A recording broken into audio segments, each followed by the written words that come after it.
Hello friends, this video on alternating currents part 29 is brought to you by examfear.com.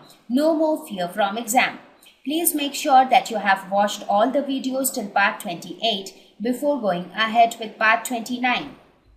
Now we will see a very important application of transformer, that is, it helps in transmission of power over long distances. So now here we will discuss why is it that we use alternating current for transmission over long distances. We can transmit power even with the help of direct current. So what is the harm in using direct current for that? Now forget about alternating current for some time. Let us consider that, okay, fine, let us suppose we transfer with the help of direct current. So in direct current, what will happen?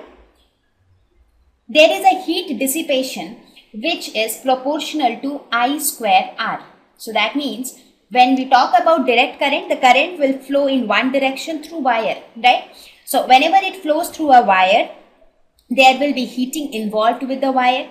Now when I talk about transmission of power to different areas, that means that is going to be a very huge amount of power. So that means that is going to be an equally huge amount of current. So if the current is very, very high, which is getting transmitted, this heating will also be very, very high. So because of this extreme amount of heat, the wire might melt. And not only melt, for that you will also need to increase the length of the wire.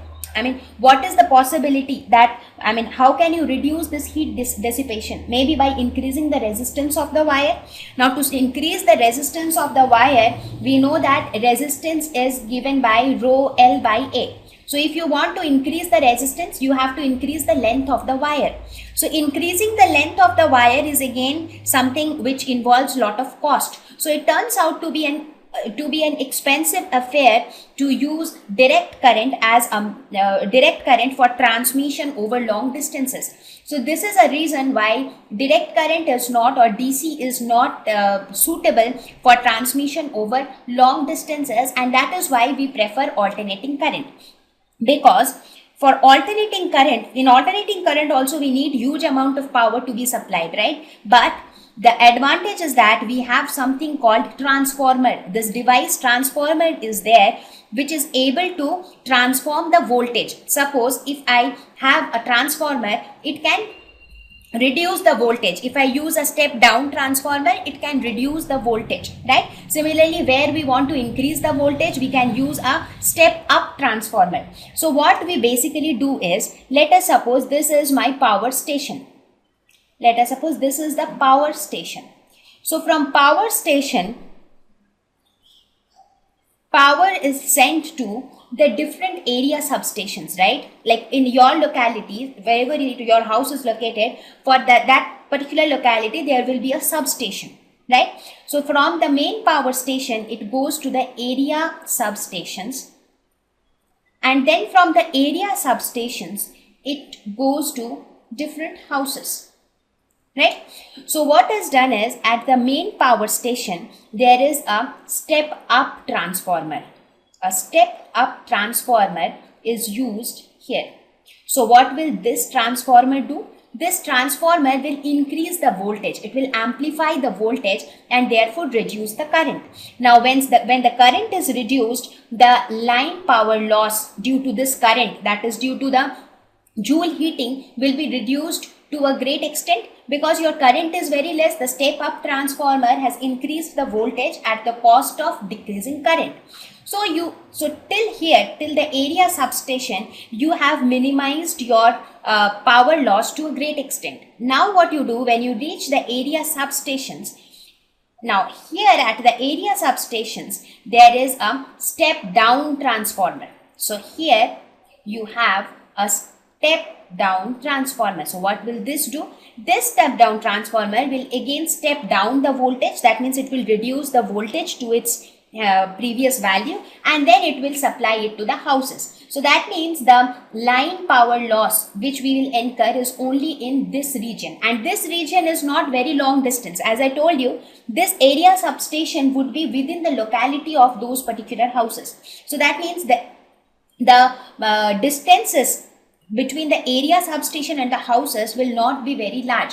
So that means by using alternating current with the help of the use of step up and step down transformers, we are able to reduce the heat loss to a very good extent, right? So what we did, we arranged a step up transformer at the power station so that the voltage can be stepped up and the current can be reduced. So if the current is reduced, that means the heat loss due to current will also get reduced. So this is how it reaches the area substation. Once it reaches there, there is a step down transformer which will reduce the voltage back to its previous voltage, and then it will send it to the houses. So this time there will be some power loss due to the resistance of the wire and also because of the high value of current, but this value will be considerably lesser because now the area substation and the houses are not very far away from each other.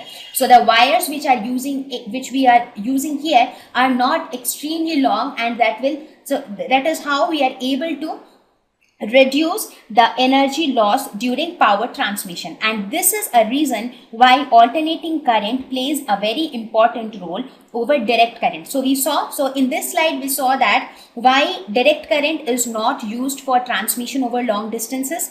We also saw that why alternating current is preferred and what is the use of transformer in alternating currents. Basically, transformer plays the main role because of which alternating currents are used for transmission of power over long distances.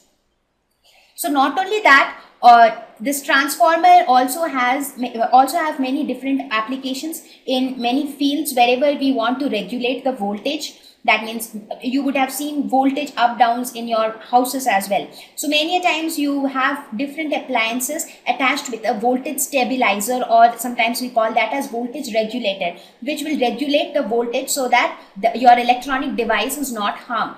Like your refrigerators often have an inbuilt voltage regulator so that the machine or the device is not harmed because of voltage ups and downs. Similarly, your computer systems will have inbuilt small transformers. Even the television sets, they have got it within them. Not only that, sometimes the step down transformers, as I mentioned before also, where the voltage is considerably reduced and the current is very high. So those kind of transformers are also used for welding purposes, where you basically deal with very high temperatures, where you try to melt metals and do welding and things like that. So in those cases you need very high current. So there also step down transformers find their application.